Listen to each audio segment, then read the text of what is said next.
Bana, impact ya ngoma za Diamond Platnumz ambazo ameziachia mwezi huu wa Aprili zimekuwa na mapokezi makubwa sana. Tumeona vitu vingi sana ambavyo vimebadilika kwenye game baada ya msanii Diamond Platnumz kuachia ngoma zake mbili, ambayo moja inaenda kwa jina la Happy, lakini pia ya pili amemshirikisha na Juksi Joy. Ni miongoni mwa ngoma ambazo sasa hivi zimekuwa na influence kubwa sana kufuatiliwa na watu maeneo mbalimbali tofauti. Mimi naweza nikasema pia ndio ngoma ambazo sasa hivi zimemrudisha pia Diamond Platnumz kwa ukubwa kidogo baada ya maeneo tofauti kusikika mara kwa mara.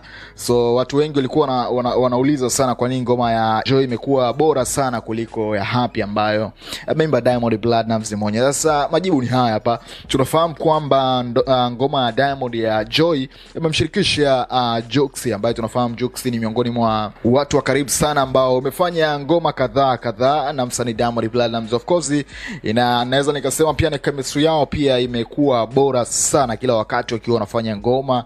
Tumeona ngoma nyingi kuanzia Sugua mpaka sasa hivi mdude wa Enjoy wa Joy unapigwa.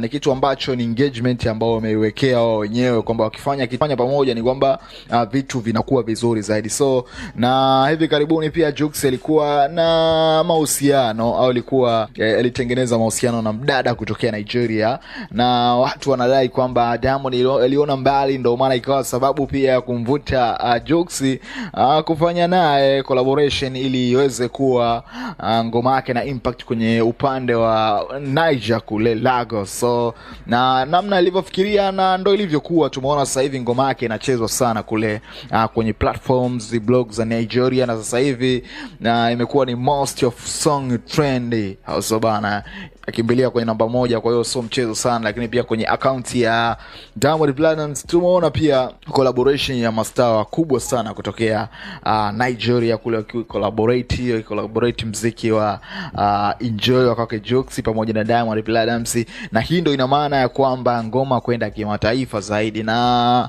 kwa nini emelenga Nigeria? Kwa sababu Nigeria ni miongoni mwa sehemu ambayo ngoma yako ikisikilizwa na ikitoboa basi ni rahisi pia kusikilizika sehemu zingine, kama ambavyo wasanii wengine ambao wanafanya kina Dawa, kina Wizkid pamoja na kina Burna Boys. So mimi nahitaji maoni yako hapo. Unalipi la kuzungumza au la kumwambia Diamond Platnumz baada ya kufanya ngoma na Juksi na kutarget upande wa Nigeria, na sasa hivi ngoma yake imekuwa na impact zaidi. Sasa hivi wa Kenya bana, ngoma wanaita Ikweji, ikiwa na maana kwamba trouser mpaka ilizozishutia Diamond Platnumz pamoja na Juksi zimepewa jina hilo, au sio bana?